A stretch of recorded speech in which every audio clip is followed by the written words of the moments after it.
Okay guys, so hari ni kita ada dekat Blitar Sepang. Member dia nak test ride kena tunggu. Hari ni kita motor Suzuki DRZ. Sepang ni bila je tak panas. Untuk pelancaran dua model ni lah, SM dengan S. Okay, yang SM tu supermoto punya setup. Yang ni memang orang panggil apa? Dual purpose. Tak lepas lah. Yang ni 920. Yang ni rendah. Yang ni macam hypermotard. Ni yang untuk supermoto lah. Tapi kalau dah duduk dia dah ni dah. Tinggi berapa DK? 177. 177 kaki boleh sampai. Tak ada nampak. Ringgit 2 kaki boleh. Ya, tapi sebab ringan. Duduk kaki boleh? Ya. Jaket duduk kaki 177. Dah dah start tau. Itu dia. So dia dah ada traction control punya setting apa semua. Kan Malaysia ada Euro 5 Plus. Okay, untuk tayar supermoto ni belakang 14 17 inci lah. Tayar dia pakai tayar yang kita dapat di Session 1 siap standby. O5A. Kalau supermoto dia pakai floating punya disc lah. Yang kalau yang ni dia pakai conventional punya caliper. Pakai caliper okay. Keren tinggi tu. Macam hyper lah tinggi dia. Untuk 165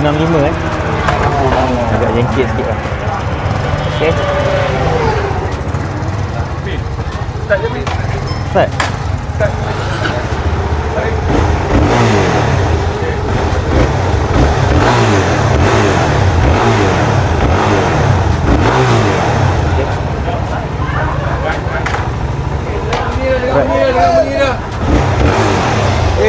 Lagi. Okay. Okay guys, so untuk harga dia ni, harga dia untuk 50 yang terawal dalam 39,000 lah.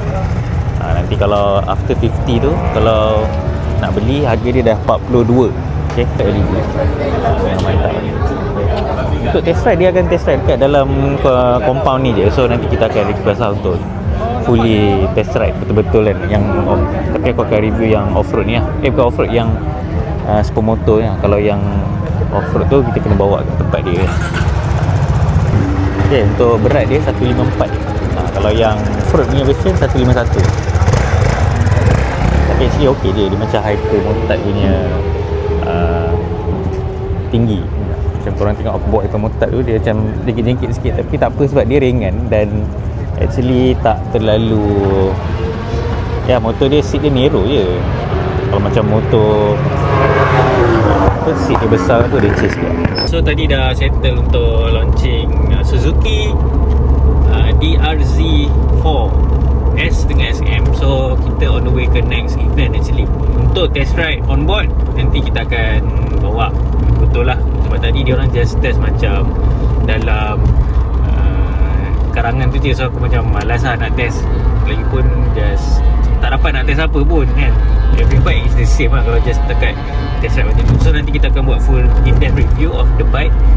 Sebab tangki dia 9.7 liter, 8.7 ke 9.7 liter. So kita boleh tahulah nanti kegunaan kalau geng-geng supermoto yang teracun untuk membeli. Tapi harga dia agak quite steep juga untuk model macam tu. Tapi tak apa, nanti kita akan cover on board lah. Kalau korang sudi nak tunggu, korang stay tune and subscribe lah channel aku. So kita akan update time to time lah.